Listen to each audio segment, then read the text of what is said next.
The story of David Berkowitz, the son of Sam, story of horror, thriller and lesson learned and last. Stay safe out there, and remember, the line between ordinary and monstrous can be razor thin.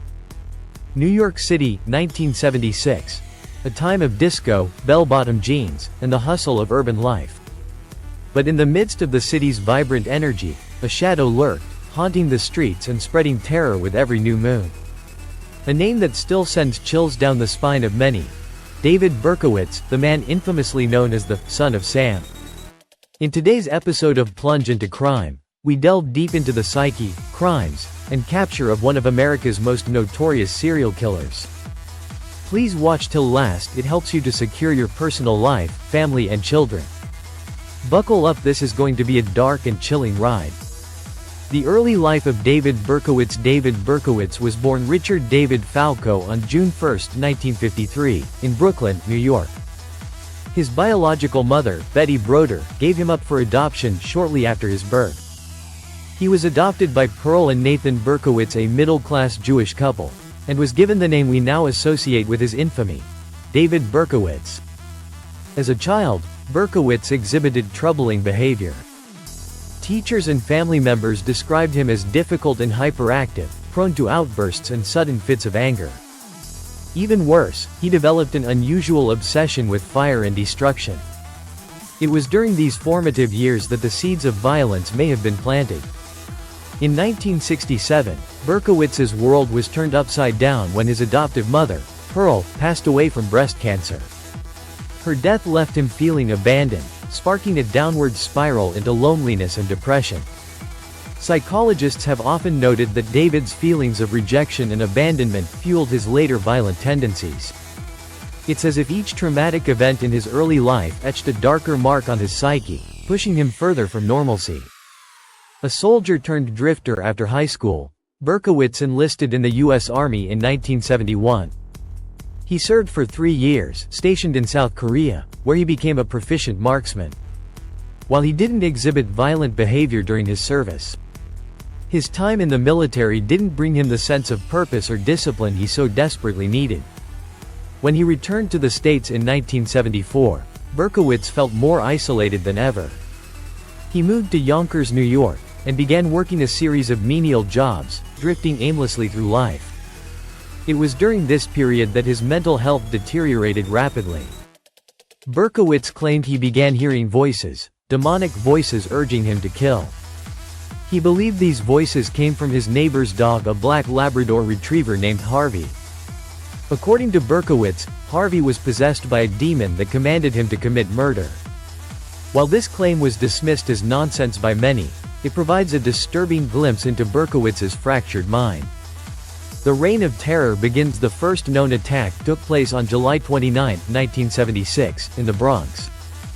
2 young women, Donna Loria and Jody Valenti, were sitting in a car when Berkowitz approached and opened fire with a .44 caliber revolver.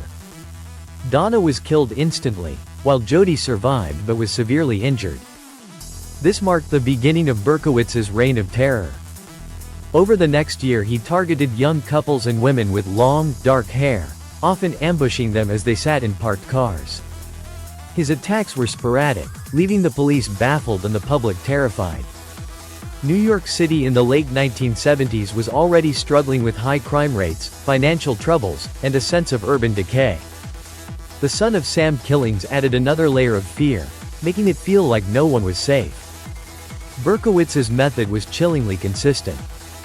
He used the same .44 caliber revolver in all his attacks, earning him the nickname, the .44 caliber killer, before he began calling himself the son of Sam.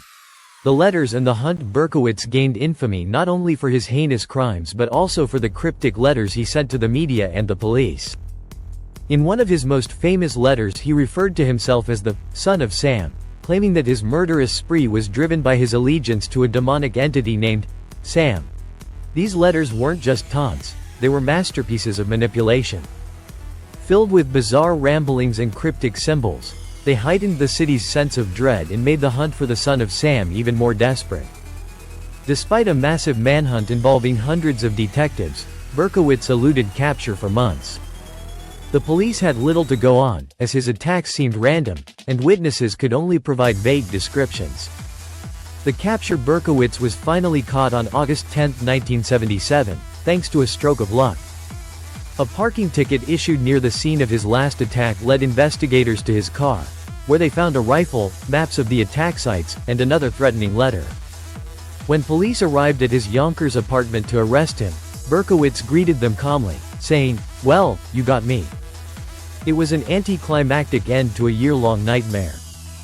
But for the citizens of New York City, it was a moment of relief and vindication.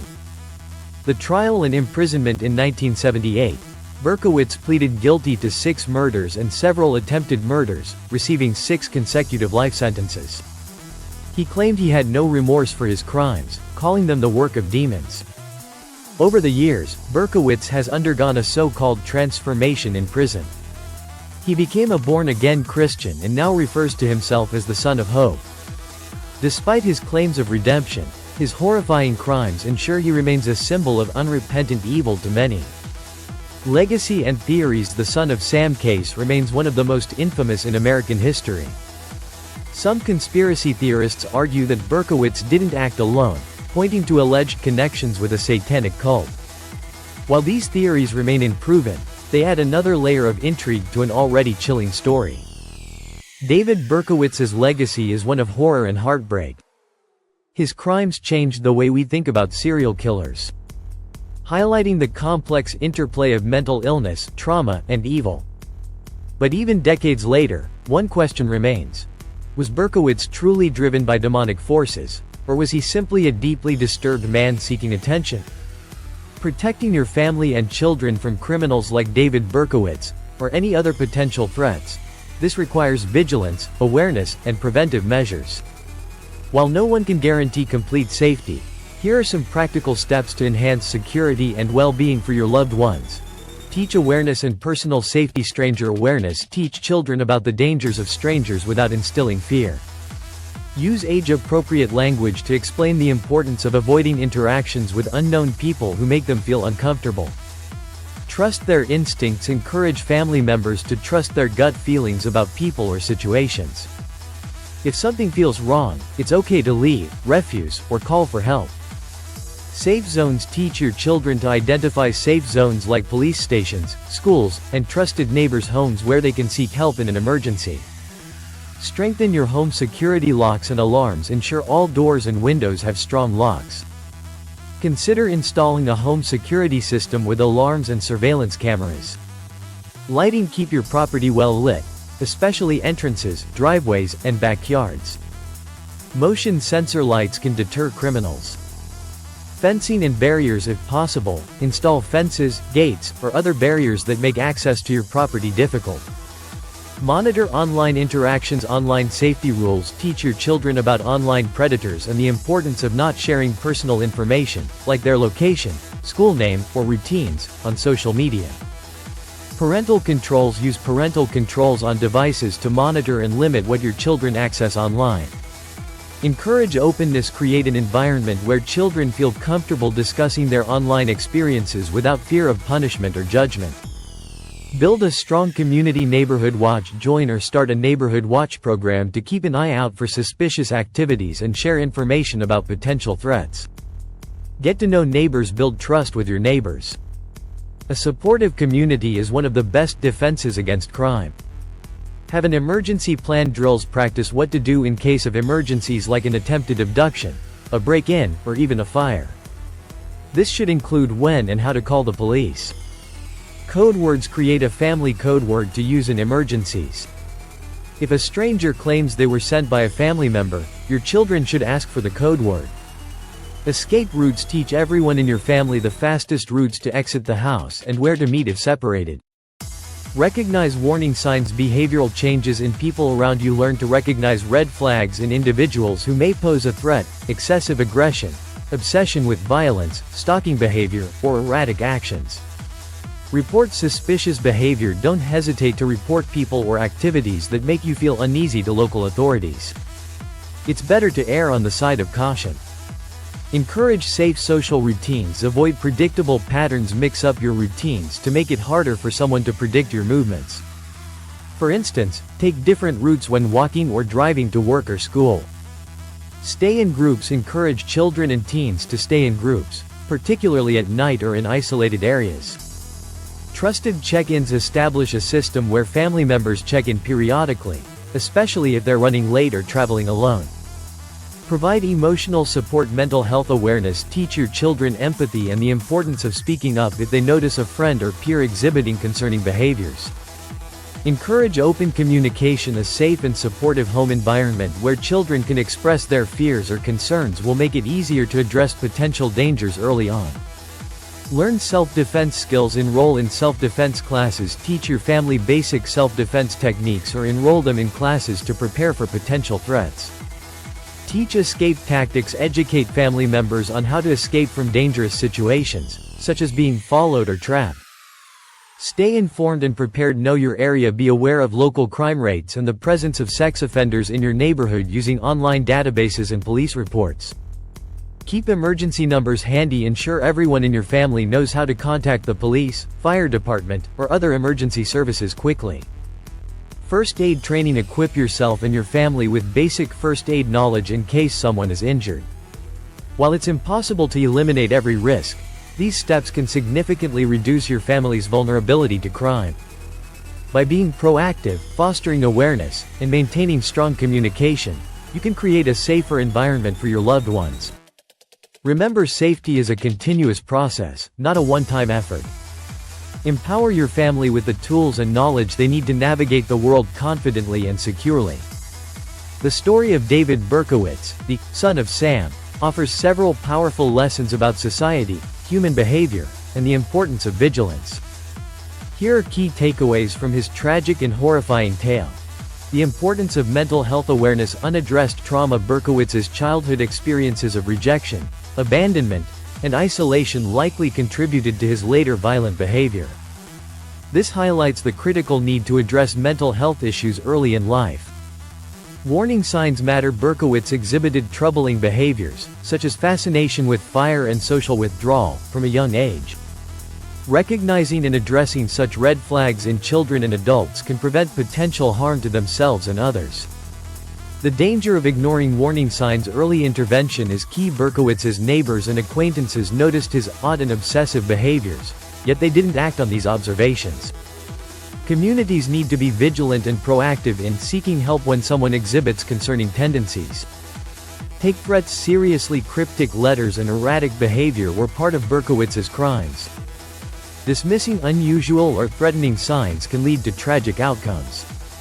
The role of society in shaping behavior. Isolation and alienation. Berkowitz felt isolated and disconnected from the world, which may have fueled his descent into violence.